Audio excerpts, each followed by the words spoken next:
रानी से जब कहा कि महात्मा जी ने सब कुछ ले लिया, तारा कहने लगी पिया तो क्या हुआ, राज्यपाट चला गया तो क्या हुआ, कहीं जाकर के गुजर कर लेंगे, रहने दो संत महात्मा को। हरिश्चंद्र कहने लगे इतना ही होता तब भी काफी था, अभी तो कर्ज बाकी रह गया है। कर्ज क्या रह गया है? हरिश्चंद्र ने कहा अभी 60 बार सोना और बाकी रह गया है संत का। तब रानी कहने लगी पिया आप घबराइए मत, मुझे अर्धांगिनी कहा जाता है, तो मैं बिकने के लिए तैयार हूं, मुझे बेच दो। जब रानी ने इतनी बात कही है तो राजा की आंखों में आंसू आ गए और कहने लगे तुम जैसी नारी यदि प्रत्येक घर में हो जाए तो वो घर स्वर्ग से कम नहीं होगा। रानी कहा है विद्वानों ने, अरे बुआ घर पे कुंट समान है जा घर पति वीरता नारी। हेलो हेलो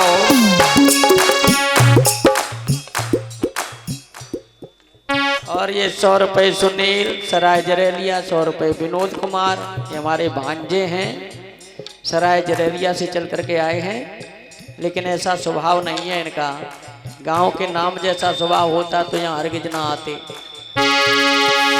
अरे बुआ घर पे कुंट समान है जा घर पति वीरता नारी।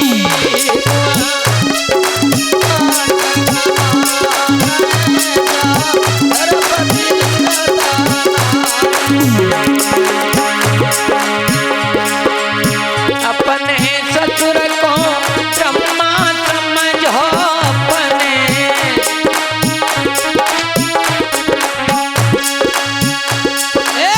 अपने ससुर को ब्रह्मा जानो।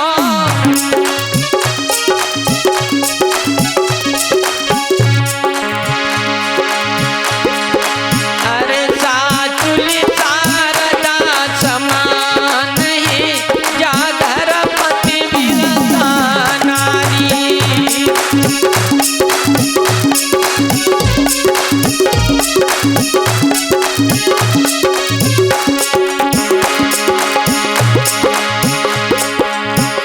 और अपने जेठ को शंकर समझो अपने,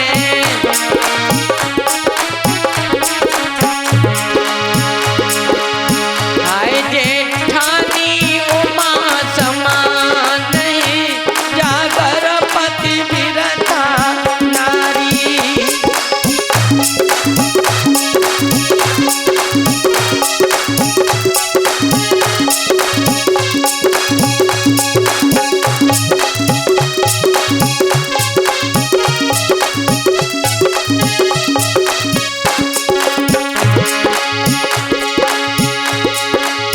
और अपने साहिब को विष्णु समझो अपने पति को,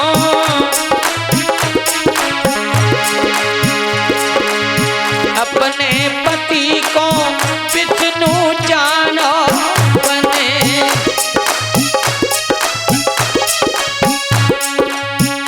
कौन कौन विष्णु समझती है अपने पति को?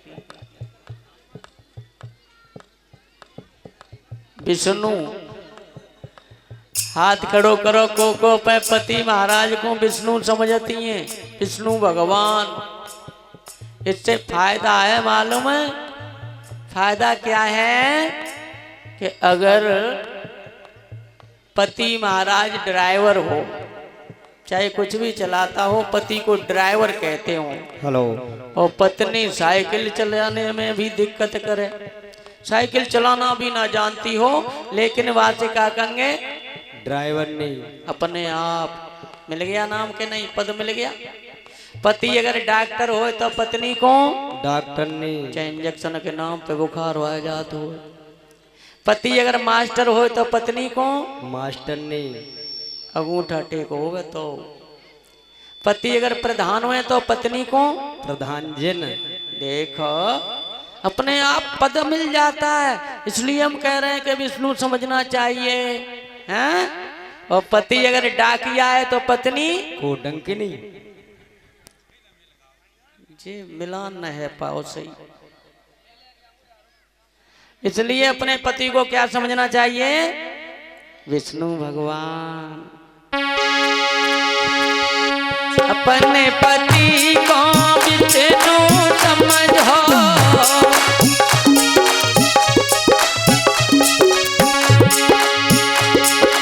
अरे खुद बन जाओ लक्ष्मी समान ही, जागर पति विरता नारी।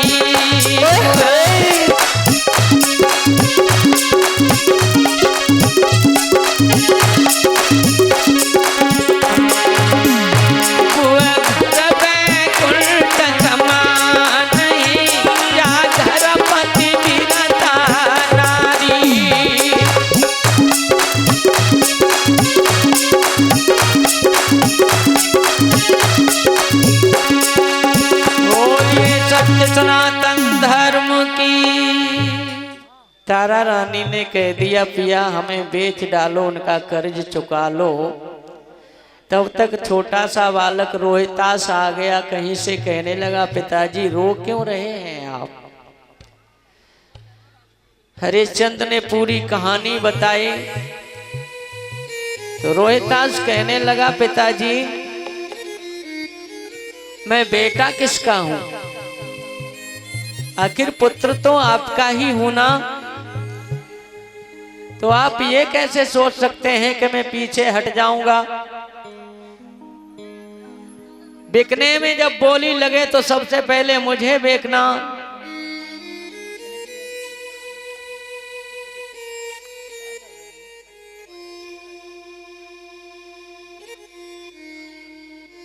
सबसे पहले मेरी बोली बुलवाना पिताजी, मैं भी तैयार हूं बिकने के लिए। धन्य है उस जमाने के पुत्र को जो माता पिता के सुख और दुख में साथ देने को तैयार खड़ा रहता था।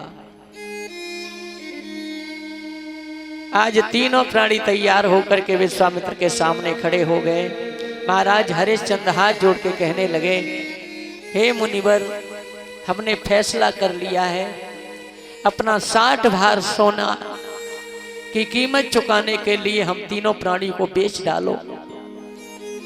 विश्वामित्र कहने लगे बेच डाले, अरे तुम राजा हो और राजा को कौन खरीद सकता है। ये कपड़े उतारने पड़ेंगे, राजसी वस्त्र उतारने पड़ेंगे, साधारण कपड़े पहन लो राजन, बिकना चाहते हो तो। आज बिकने के लिए तीनों प्राणी तैयार हो गए हैं और कैसा कैसा भेष बनाया तीनों का।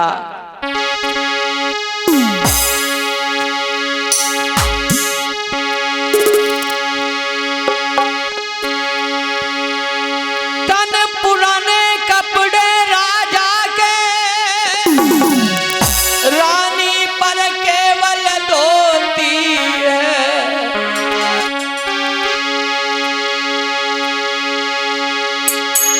और बेटा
बिकने के लिए तैयार हुए हैं। और विश्वामित्र कहने लगे जल्दी करो, अब देरी ना करो। विश्वामित्र यूं करते पुकार, सुन लो मेरी बारंबार, और छोड़ो राजधानी है काशी को चलो, तीनों प्राणी है काशी को चलो।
राजा रानी पे सिर्फ धोती, पुत्र फूलों में था पलने वाला, उस बालक पे केवल लंगोटी। कुदरत की मार है ये, कुदरत की मार है ये, बनी के भाई बहन और तात, विपत्ति पड़े तब कोई न साथ, रीति पुरानी है काशी को चलो, तीनों प्राणी है काशी को चलो।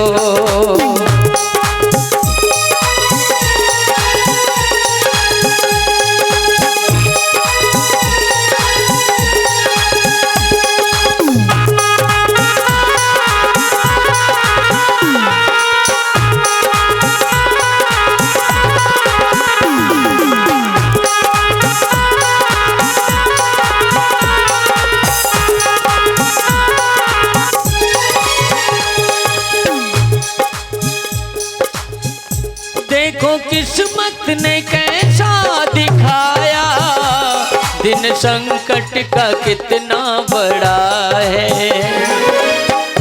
रंग महलों की थी रहने वाली, आज पैदल ही चलना पड़ा है। चलते चलते उस मार्ग में रोहित बेटा हुआ उदास, पानी की थी कहीं न आगे पानी है काशी को चलो, तीनों प्राणी है काशी को चलो।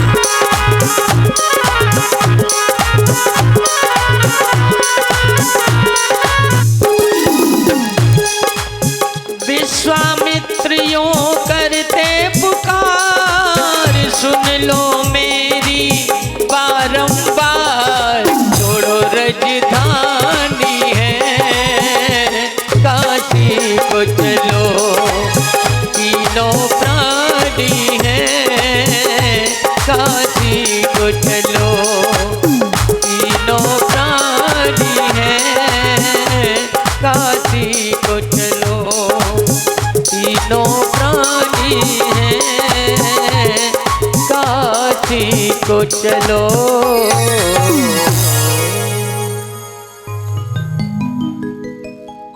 विश्वामित्र कहने लगे देर हो रही है, जल्दी चलो। चलने लगे, अयोध्या की सीमा पर आ जाते हैं तो एकदम राजा के पैर रुक गए। विश्वामित्र कहने लगे क्यों खड़े क्यों हो गए, चलो ना। हरिश्चंद्र कहने लगे प्रभु आपको नहीं पता, इतने दिनों तक हम इस नगर में रहे, यहाँ का अन्न खाया, पानी पिया, कम से कम अपने नगर को प्रणाम तो कर ले। हरिश्चंद्र ये सिखाते हैं कि जब भी अपने घर से बाहर जाओ तो अपने घर को प्रणाम करके जाना चाहिए, अपने नगर को प्रणाम करके जाना चाहिए।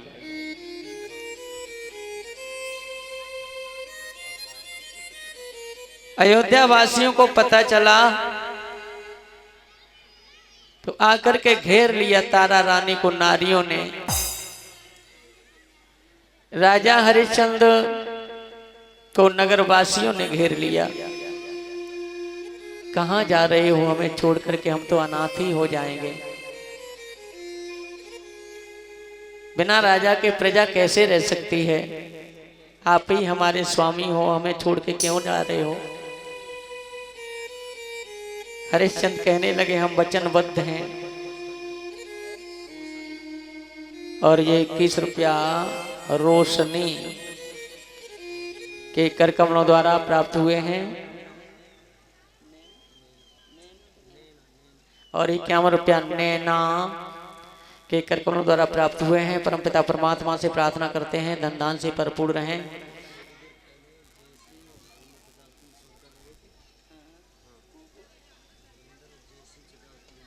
और थोड़ी देर पहले धर्मेंद्र सिंह और देव सिंह, धर्मेंद्र और देव सिंह, जय सिंह, इन्होंने भी 151 रुपए 101 रुपए दिए हैं हमें।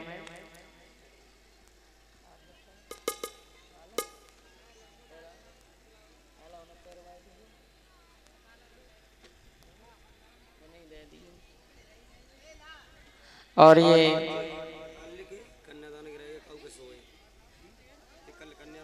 कुटेना से चल करके आए हैं।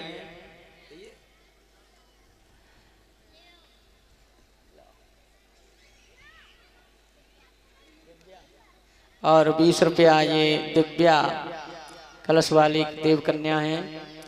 भगवान से प्रार्थना अच्छे रास्ते पर चलने की प्रेरणा मिलती रहे। ये कुटेना हमारे आपके पास में ही है और वहाँ के ये रिश्तेदार हैं, हमारे साड़ू हैं।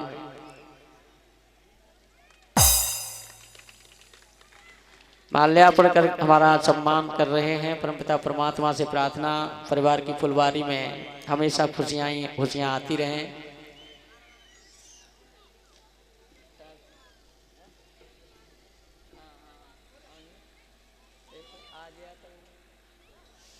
बोल कन्हैया लाल की। आज हरिश्चंद्र अपनी प्रजा को समझा रहे हैं हाथ जोड़ करके, हे प्रजा के वासियों, मिलन आज तक का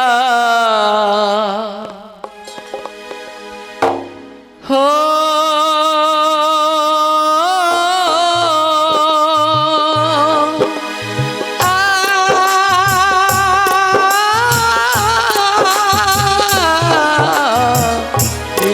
आज तक का, मिलन आज तक का हमारा तुम्हारा।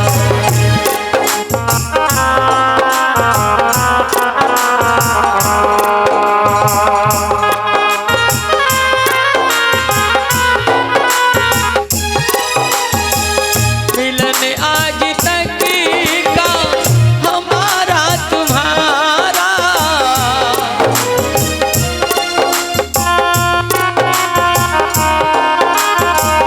मिलन आज तक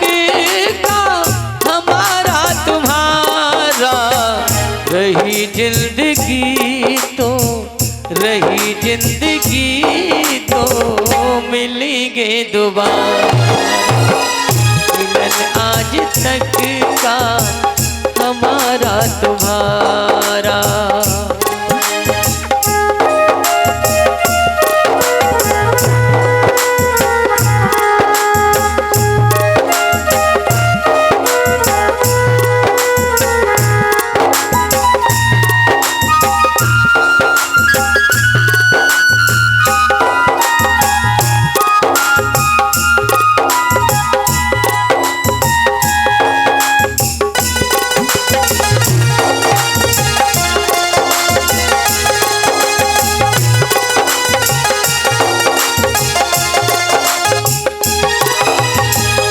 हाथ जोड़ करके महाराज हरिश्चंद्र अपने प्रजावासियों को समझा रहे हैं। हे प्रजा के लोगों, माता पिता भाई और बहना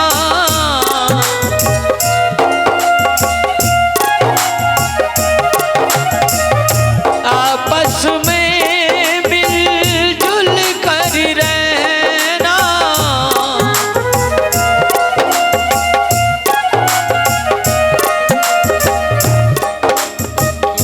माता पिता भाई और बहना आपस में मिलजुल कर रहना। यही आपसे है, यही आपसे है कहना हमारा।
रुपया कुमारी प्रतिज्ञा कलश वाली देवकन्या के कर कमलों द्वारा हमें प्राप्त हुए हैं। भगवान से प्रार्थना धन दान से भरपूर रहें, अच्छे रास्ते पे चलने की प्रेरणा मिलती रहे, यही हमारी आशा और आकांक्षा है।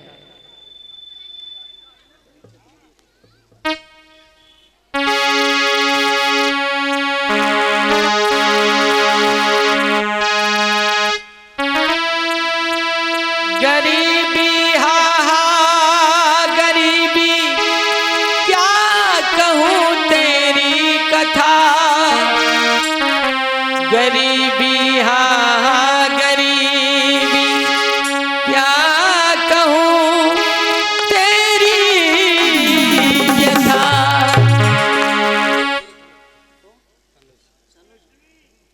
और ये तनुज बुरथरा से चल करके आए हमारे पास 11 रुपए। भगवान से प्रार्थना करते हैं धन दान से भरपूर रहें। आपका नाम?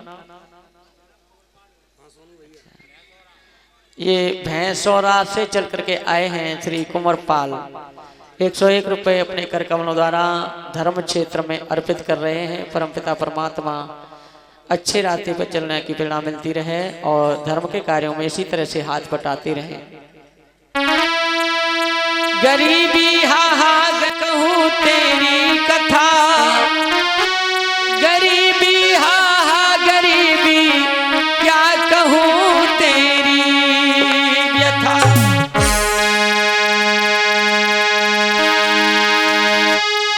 कि दौलत इंसान को कर देती धनवान, और दौलत ना हो पास में हुई जावे।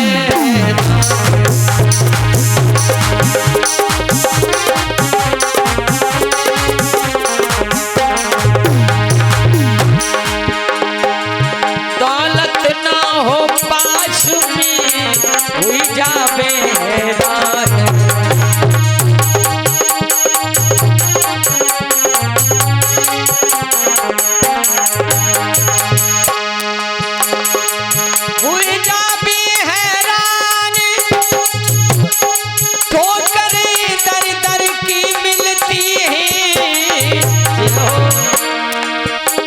तो राजा था, आज तन पे अच्छे कपड़े भी नहीं हैं, और दौलत हो जाए जगह पे यारो वहाँ कली खिलती है।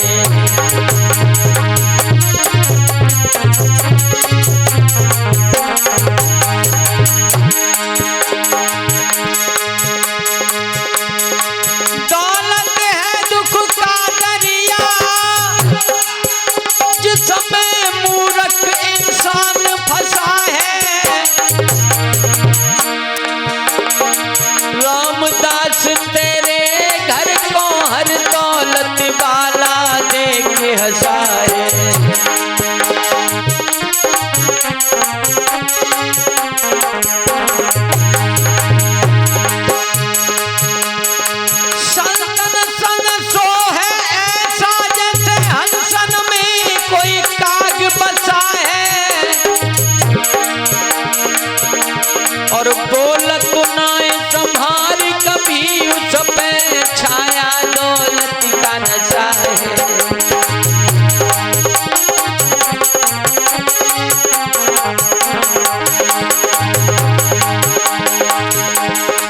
दौलत का भूखा इंसान देवता बन बैठा धनवान।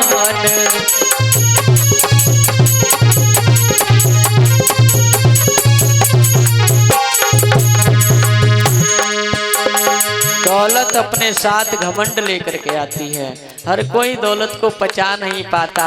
अचानक गरीबी आ जाए तो लड़खड़ा जाए, और अचानक अमीरी आ जाए तो लड़खड़ा जाता है इंसान। कैसा स्वभाव हो जाता है उसका? पुत्र जन्म लीनो घर में तब काहे बजने लगी बधाई।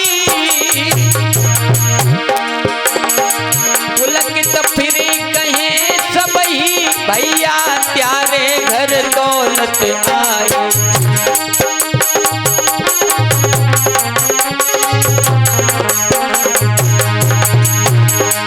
घर में अगर बेटा ने जन्म ले लिया तो कितना खर्च करेंगे, बिना हिसाब किताब के खर्च कर देंगे, करते जाएंगे। चलो हो जाने दो, बेटा हुआ है।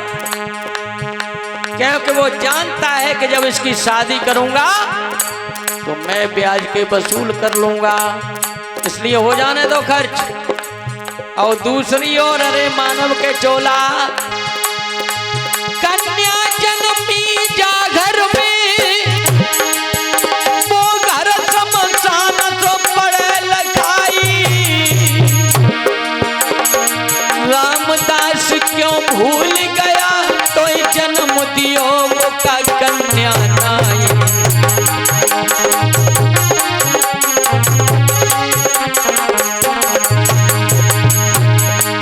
आबारा क्यों भूल गया तुझे जन्म दिया वो का बिटिया नाई।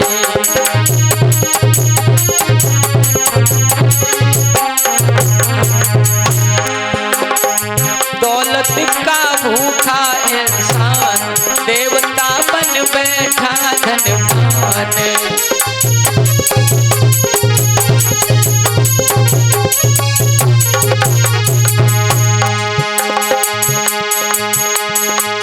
भारतवासी जागो, जागना पड़ेगा। इस दौलत के पीछे अनेकों कत्ल हो जाते हैं, पुत्र पिता को मार डालता है, बहन भाई को मार डालती है दौलत के पीछे। भारतवासी जागो, धर्म छोड़ जा, दौलत ठगनी के पीछे मत भागो।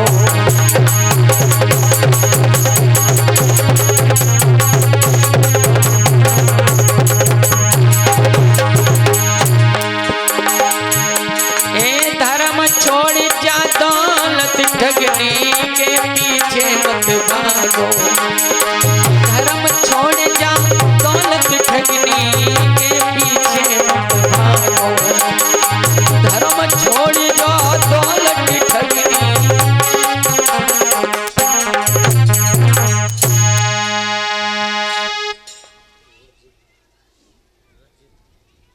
और ये 20 रुपया रजित के कार्यक्रमों द्वारा प्राप्त हो रहे हैं।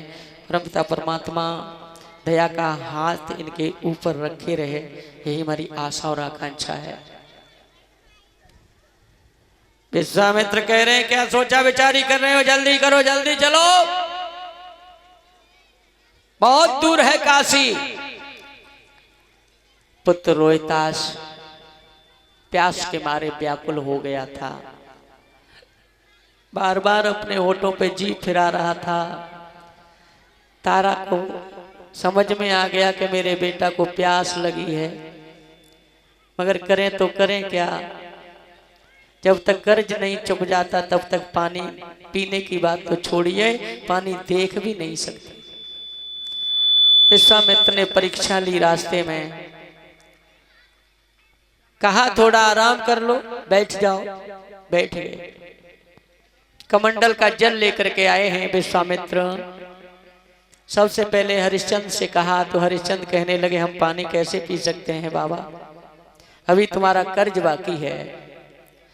पुत्र रोहितास के पास पहुंच जाते हैं, बेटा पानी पी लो। तो रोहितास ने एक नजर अपनी मैया की तरफ देखा। घर पे कोई रिश्तेदार आवे ना और छोटे बच्चा को रुपया देवे रिश्तेदार, तो सबसे पहले अपनी मम्मी की तरफ जरूर देखता है। विश्वामित्र पानी का कमंडल हाथ में लेकर के कह रहे हैं बेटा पानी पी लो, लेकिन बालक अपनी माँ की तरफ देख रहा है। माँ ने आंखों ही आंखों में मना कर दिया। एकदम रोहितास चीख पड़ा, कहने लगा नहीं,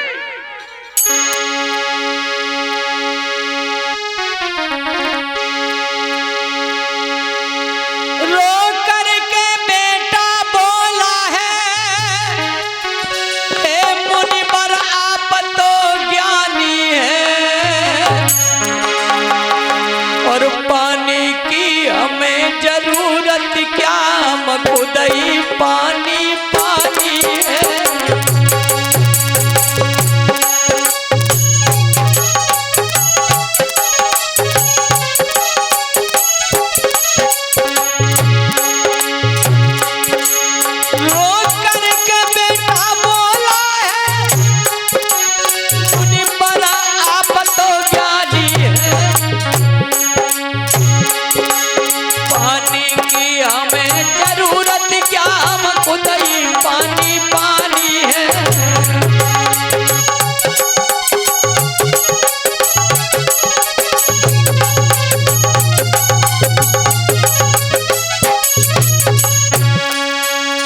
आज रोहितास ने अपने नन्हे नन्हे हाथों से मना कर दिया हिला करके, बाबा हम तो खुद ही पानी पानी हो रहे हैं, पानी हम कैसे पी सकते हैं। कहा पकड़ रहे हो बचाओ, चीलिया।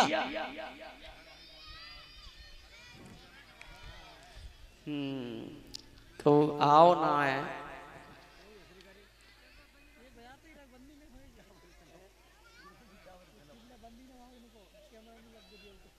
श्री राधे, जय श्री राधे।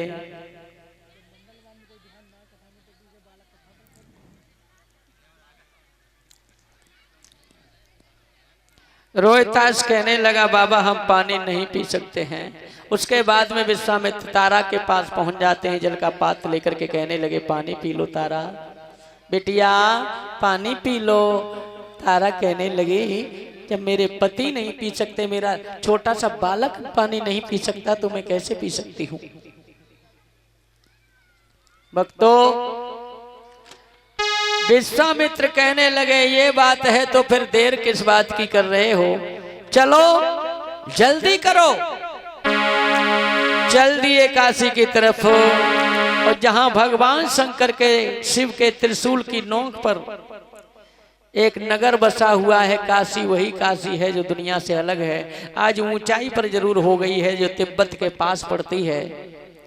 वहां के बाजार में जब विश्वामित्र पहुंच जाते हैं तो आवाज लगाने लगे काशी के वासियों, आओ यहाँ अपना अपना सामान सब बेच रहे हैं। कोई कुछ बेचने में लगा है, कोई कुछ बेचने में लगा है, लेकिन मैं एक अजीबो गरीब चीज बेचने के लिए आया हूं। देखने लगे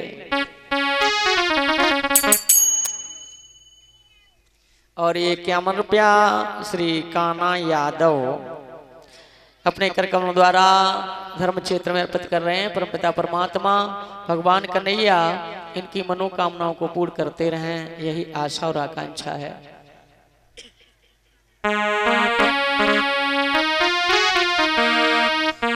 चले हैं महात्मा, आवाज लगाने लगे हैं काशी के वासियों, साधु का भेष बनाया,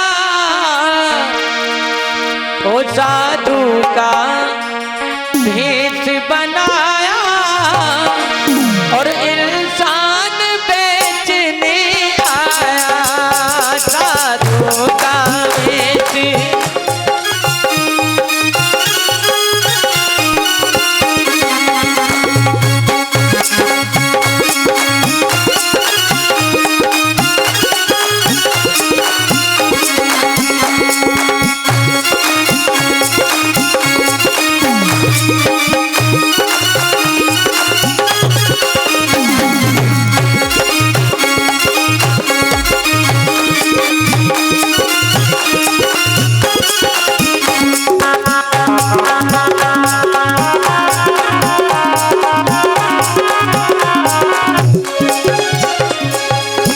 विश्वामित्र कहने लगे इंसान बेचने के लिए आया हूं मैं इस बाजार में, आओ खरीदो। महाराज हरिश्चंद्र का हाथ पकड़ते हुए विश्वामित्र ने कहा, ओ सुनो खोल करके कान ले लो, ये है जवान।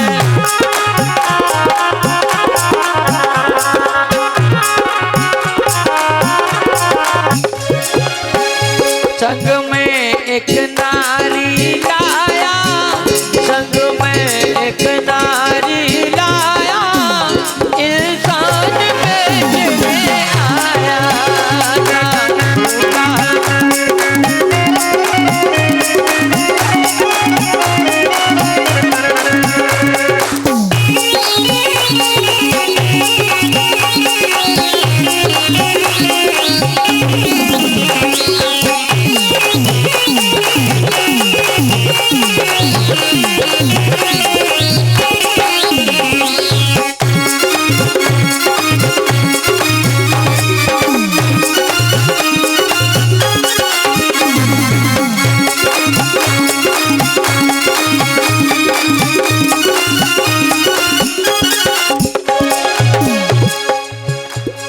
एक इंसान पुरुष के रूप में है, एक सुंदर नारी है।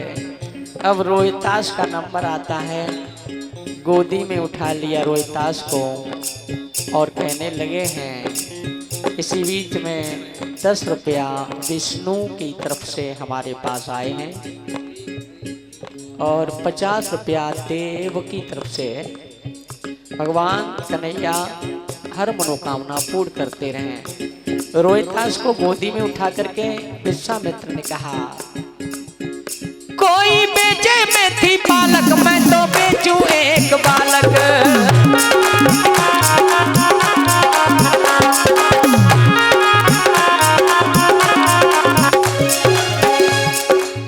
तो आकर के लोगों ने भाव लगाया, इंसान बेचने आया साधु का।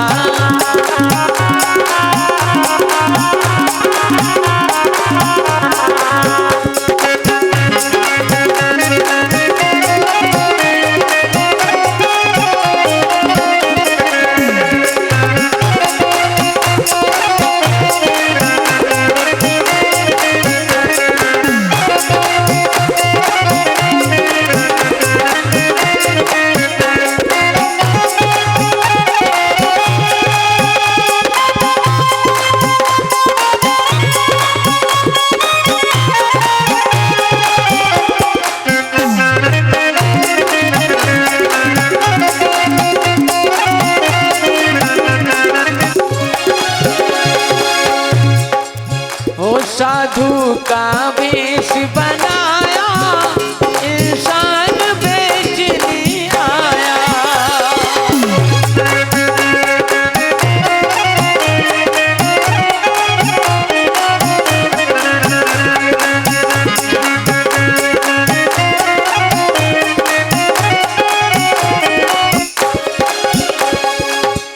बोलिए सत सनातन धर्म ने तीनों का परिचय दिया पब्लिक को, तो लोग आने भी लगे, भाव लगाने भी लगे। अंतर सिर्फ इतना था कि रोहितास का भाव लगाने वाले बहुत कम थे, महाराज हरिश्चंद्र का भाव लगाने वाले भी बहुत कम थे। जो भी आ रहा था सब तारा के बारे में पूछते आ रहे थे, तारा के बारे में पूछते चले आ रहे थे। इसका भाव क्या है, इसका मूल क्या है। विश्वामित्र कहने लगे 20 भार 20 भार 20 भार 20 भार सोने की कीमत आपको चुकानी पड़ेगी। चाहे एक ले लो, 2 ले लो या तीनों को ले सकते हैं आप। और ये 50 रुपये वरुण विशाखा के करकमलों द्वारा हमें प्राप्त हो रहे हैं। भगवान कन्हैया इनकी मनोकामना को पूरी करे और 20 रुपया सोनू के करकमलों द्वारा प्राप्त हो रहे हैं। परमात्मा हर मनोकामना पूर्ण करते रहें, यही आशा और आकांक्षा। बोल गोविंद भगवान की जय।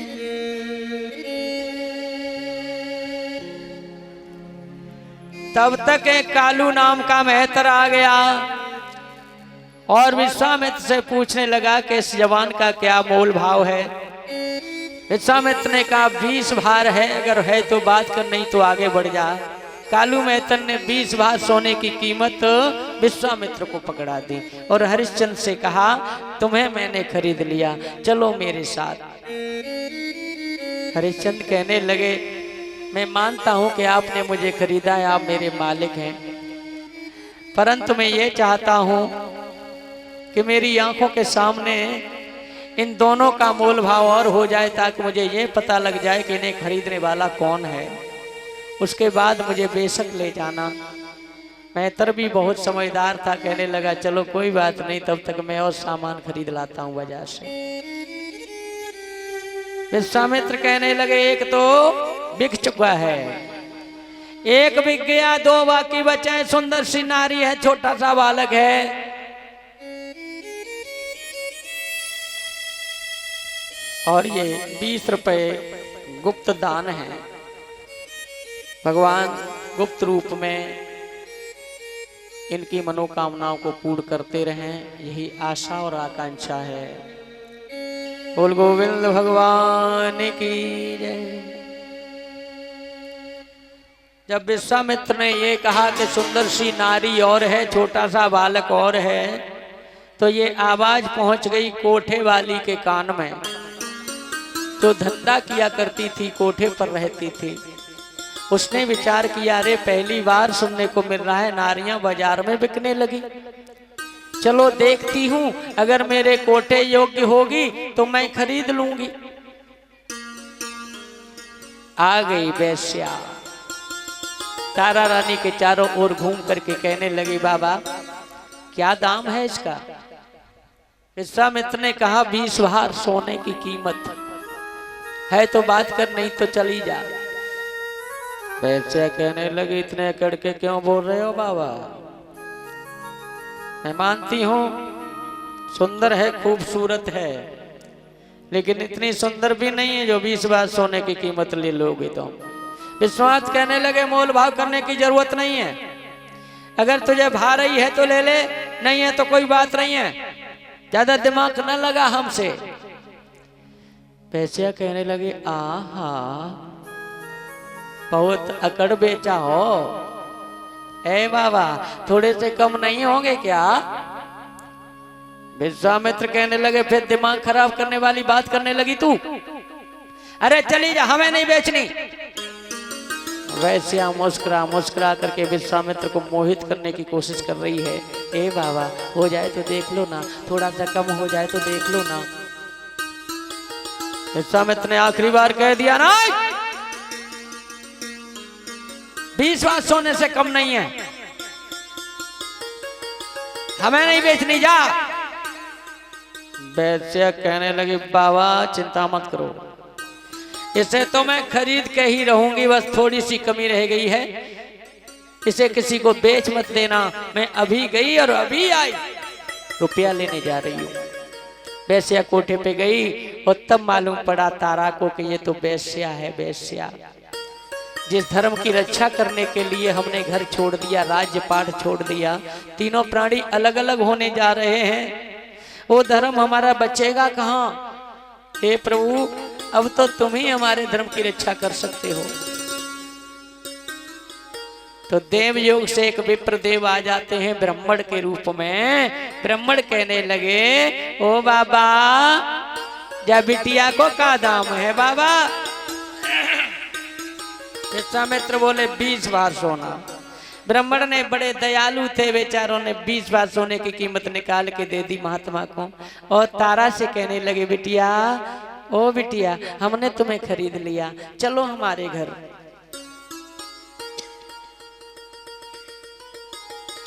तारा विश्वामित्र के द्वारा बेच दी जाती है।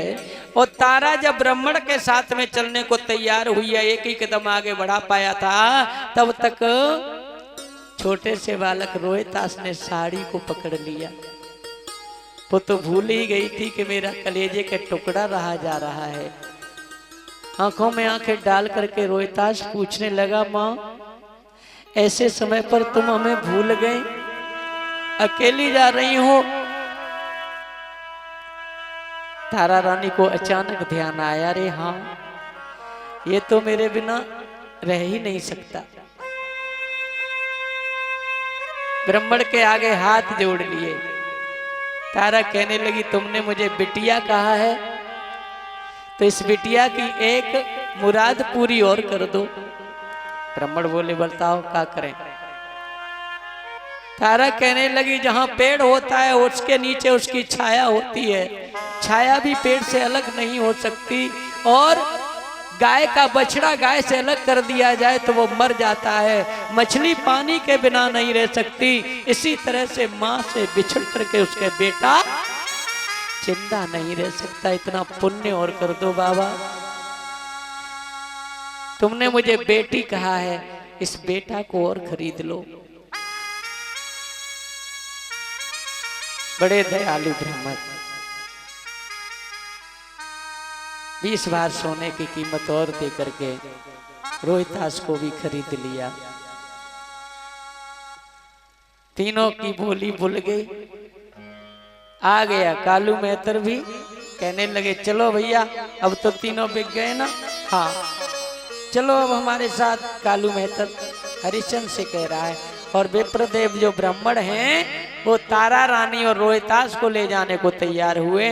रोहितास ने अपने पिता की तरफ देखा, मैया से पूछने लगा, मैया अब तक तो पिताजी साथ साथ थे, पर अब हमारे तुम्हारे साथ क्यों नहीं चल रहे हैं? तारा ने जवाब दिया, बेटा कुछ समय बाद हम सब फिर मिल जाएंगे, अभी वो किसी काम से जा रहे हैं और शाम को आ जाएंगे, चलो तुम हमारे साथ चलो।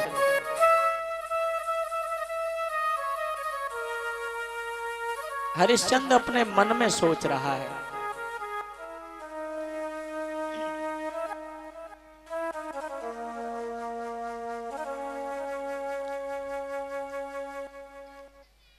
कभी बिना चेहरा देखे पानी भी नहीं पिया करती थी, अब अलग अलग हो जाएंगे। चलते समय तारा रानी से एक शब्द कहा राजा हरिश्चंद्र ने, तारा मुसीबत चाहे कितनी भी आ जाए, यहाँ तक तो हो चुका, राज्य पाठ चला गया, धर्म यहाँ तक तो हमारा तुम्हारा बचा हुआ है, लेकिन इसके बाद हमें पता नहीं कि तुम धर्म बिगाड़ोगी या बनाए रखोगी। हो सके तो धर्म की रक्षा किए रखना तारा रानी। तारा कहने लगी, मुझे तो ब्राह्मण खरीद के ले जा रहे हैं, मेरा धर्म तो बिगड़ ही नहीं सकता, पर आप भंगी के घर जा रहे हैं, आप अपने धर्म के बारे में सोचो पिया। हरिश्चंद्र कहने लगे, सूरज चाहे पश्चिम में उगने लगे, लेकिन हमारा जो विचार है वो अटल है तारा। चलो चलते हैं, और अलग अलग होने लगे हैं। सोचने लगा हरिश्चंद्र किस्मत के बारे में, तीनों प्राणी क्या क्या सोच रहे हैं।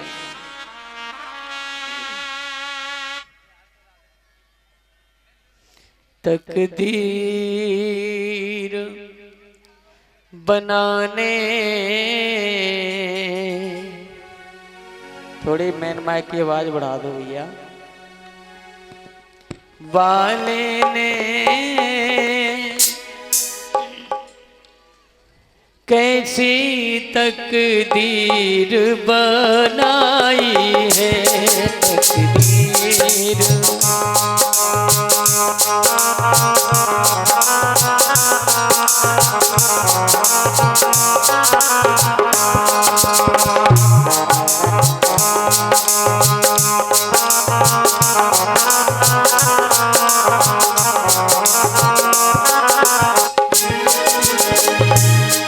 तकदीर बनाने वाले ने कैसी तकदीर बनाई है, हाथों की लकीरों में लिख दी मिलने की जगह जुदाई है।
कहाँ मंजिल है कहाँ, आखिर कब तक चलना होगा।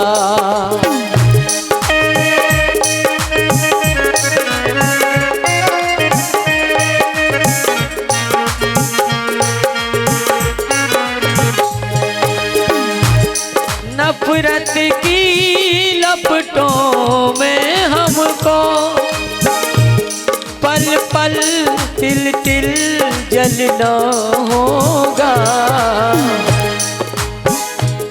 ना ठहर सके चल भी न सके, ना ठहर सके चल भी न सके, सूलों की राह बनाई है।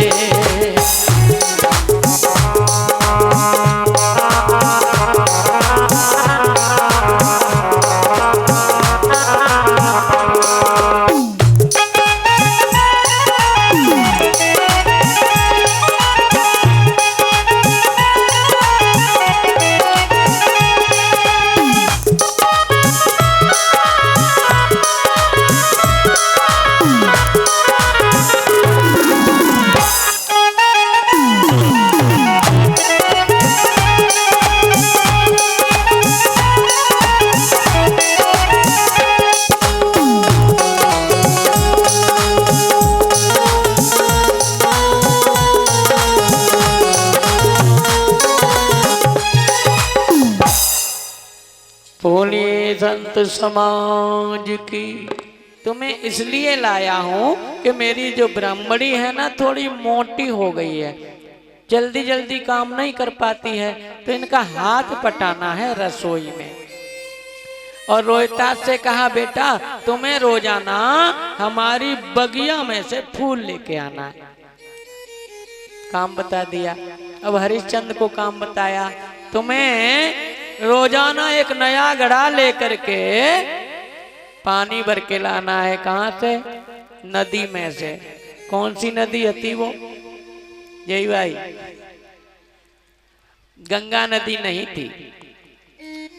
इसे गंगा कहते हैं, गंगा नहीं थी क्योंकि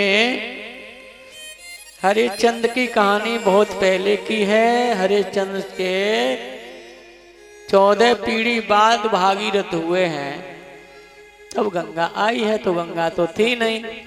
पर लोग कह देते हैं कि गंगा जल भरने गई थी। काशी के पास में तिब्बत है, तिब्बत, और तिब्बत के पास में एक नदी है मंदाकिनी नाम से जानी जाती है।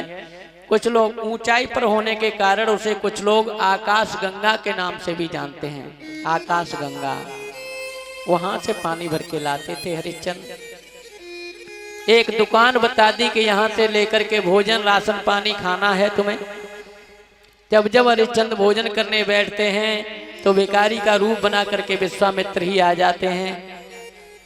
एक दिन हो गया, 2 दिन हो गए, 1 महीना हो गया, पेट में नेवाला नहीं जाने दिया विश्वामित्र ने। 51 दिन हो गए, 51 दिन तक हरिश्चंद्र के पेट में अनाज का दाना नहीं जाने दिया। अब 51 दिन में हाल क्या होगा? कितना भी इंसान मजबूत क्यों न हो, 51 दिन क्या 51 घंटे के लिए भूखा कर देना।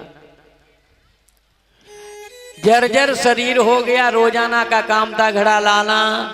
आज 52वां दिन है, घड़ा भर के रख तो लिया है, उठा उठा के रह गए, उठ नहीं पा रहा। सामने देखा तारा रानी को, पहचान लिया राजा हरिश्चंद्र ने। कहने लगे हमारे घड़े से थोड़ा सा हाथ लगा दो।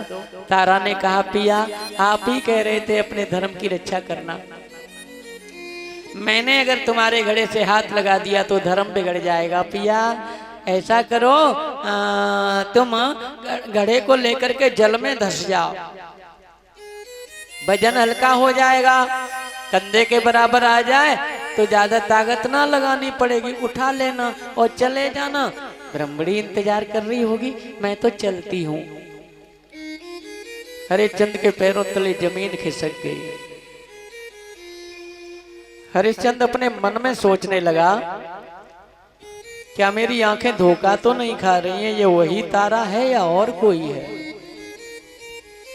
अगर वही तारा है तो इतनी जल्दी भूल गई? ये तब पहचानती थी जब मेरे पास नौकर रहते थे, ये तब पहचानती थी जब मेरे पास धन के खजाने भरे थे। आज मेरा शरीर जर्जर हो गया, मेरे पास कुछ नहीं है तो ये पहचान से इनकार कर रही है, गड़े से हाथ नहीं लगा सकती। अरे धर्म बिगड़ जाता तो और कौन था देखने वाला? हम दो ही तो थे पति पत्नी, पति की सहायता करने से क्या धर्म बिगड़ जाता? देख लिया, देख लिया दुनिया का सारा नजारा, ना हम किसी के न कोई हमारा। हरिश्चंद्र की समझ में आज आया, ना हम किसी के हैं ना कोई हमारा है। हम किस माया के मोह में पड़े रहे कि पत्नी मेरी है। कोई बात नहीं, वक्त वक्त की बात है।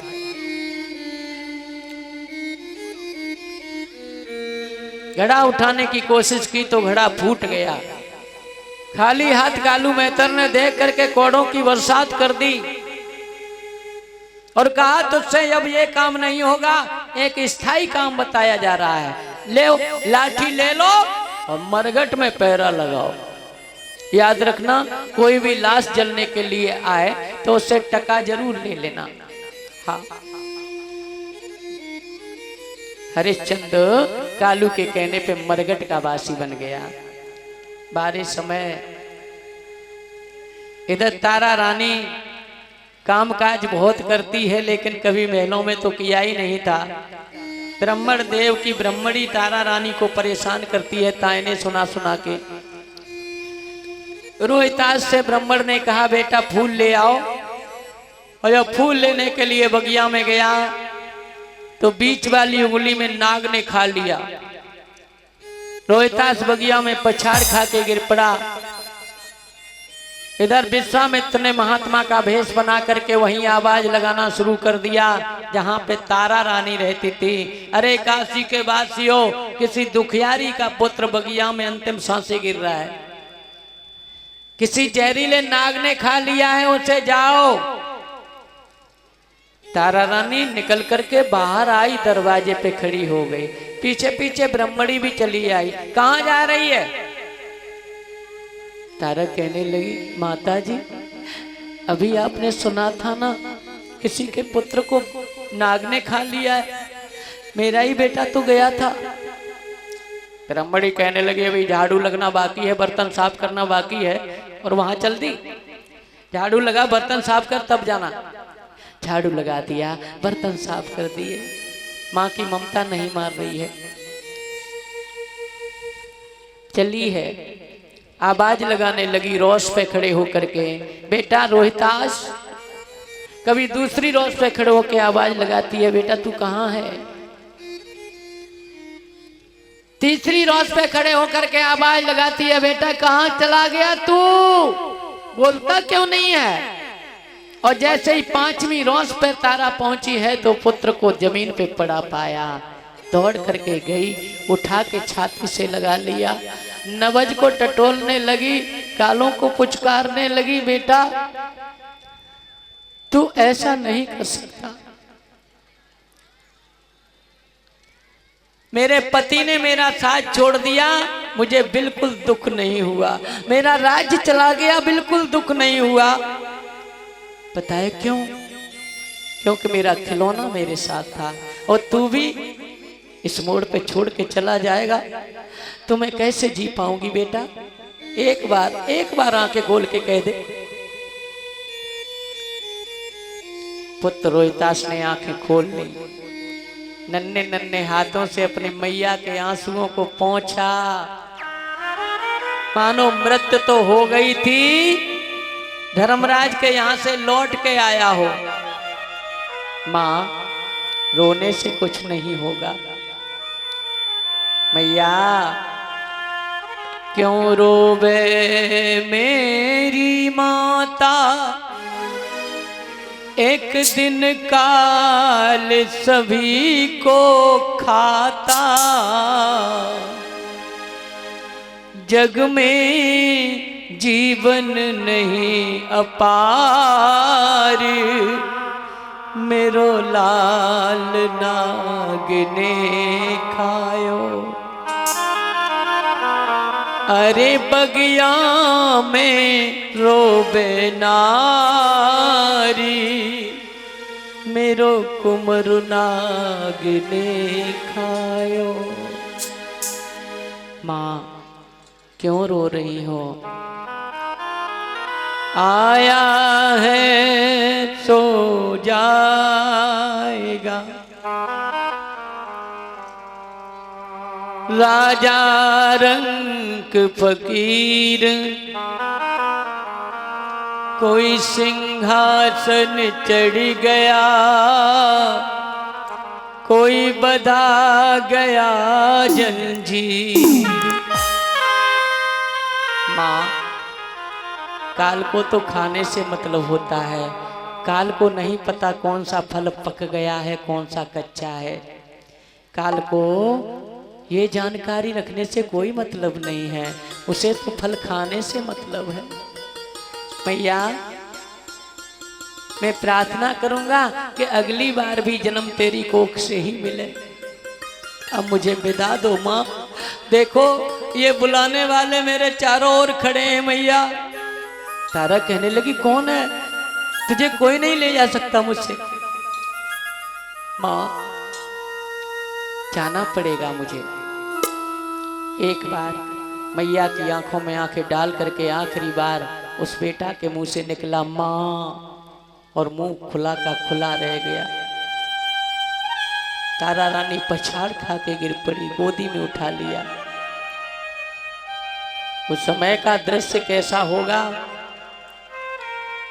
उस माँ पे क्या गुजर रही होगी, ये तो कोई माँ ही सोच सकती है। शाम हो गई, ब्रह्मणी इंतजार कर रही है, अभी नहीं आई। ब्राह्मण इंतजार कर रहा है, कहाँ चली गई, अभी नहीं आई। लेकिन अंधेरा होता जा रहा है। बगिया का माली आ गया, कहने लगा रे रे रे से नाग ने खा लिया है, थोड़ी देर में लाश फट जाएगी, बगिया दूषित हो जाएगी। ऐसा करो इस लाश को ले जाओ मरघट में दफना दो, ले जाओ। तारा कहने लगी मेरे साथ भी तो कोई नहीं है, मैं कैसे ले जाऊं? मालिक कहने लगा चाहे कुछ भी हो, इस बगिया से बाहर ले जाओ, बस बगिया में लाश नहीं रहनी चाहिए। बेचारी ने कलेजे पे पत्थर रखा। ऐसी मुसीबतें जब आती हैं ना, तो ऐसी कहानियों को याद कर लिया करो। कलेजे पे पत्थर रखा और अपनी साड़ी को उतारा। साड़ी उतार के आधी आधी साड़ी कर ली। आधी साड़ी अपने बदन से लपेट ली और आधी साड़ी से अपने पुत्र को लपेट के गोदी में लेकर के चली है लड़खड़ाती हुई। मरघट थोड़ी दूर था, चलते चलते चलते ऐसे दुख में चला कहाँ जाता। आधी रात के समय पहुंच पाई मरघट में, एक कोने पे लाश को रख लिया। फिर याद करके रोने लगी। मेरे पिया पूछेंगे मेरा बेटा कहाँ है तो क्या जवाब दूंगी? हे ऊपर वाले, पहले तो तूने दिया ही क्यों, और इतना सुंदर दिया तो फिर तूने यूं ही छीन लिया मुझसे। कैसा न्याय है तेरा? बना के क्यों बिगाड़ा रे,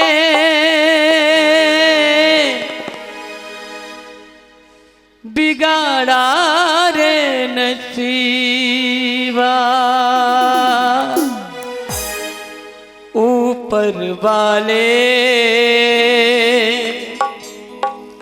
ऊपर वाले।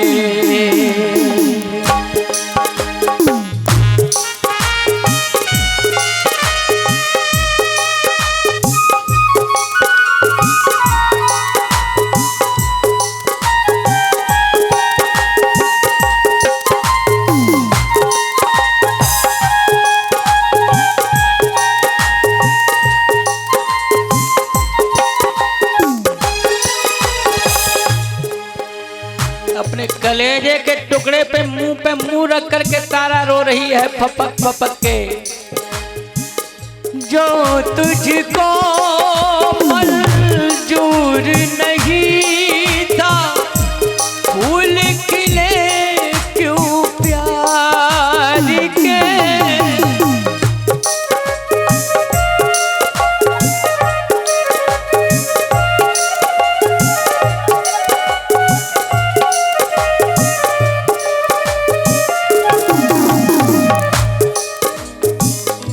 तुझको ऐसा ही करना था तो रंग दिखाए बाहर के।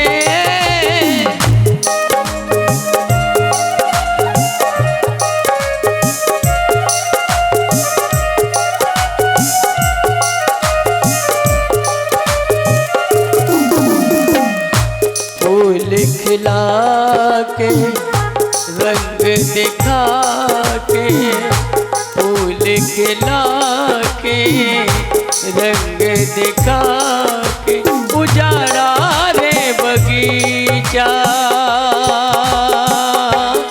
ऊपर वाले ऊपर वाले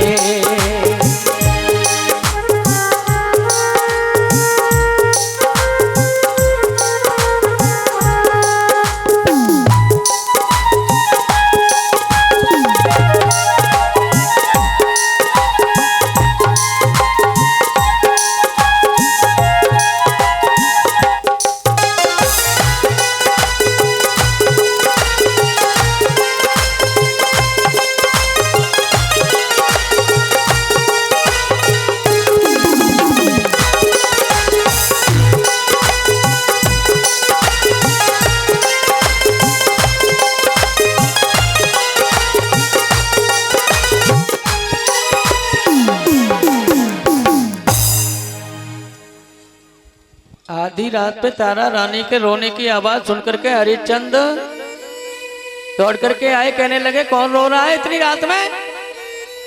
पास आकर के देखा तो तारा रानी को पहचान लिया। तारा तुम, और ये हमारे बेटा को क्या हो गया। तारा कहने लगी इसे नाग ने खा लिया, अंतिम संस्कार कर दो पिया इसका। हरिश्चंद कहने लगे पहले टका दो उसके बाद में अंतिम संस्कार किया जाएगा। तारा कहने लगी अपनों से भी तुम्हें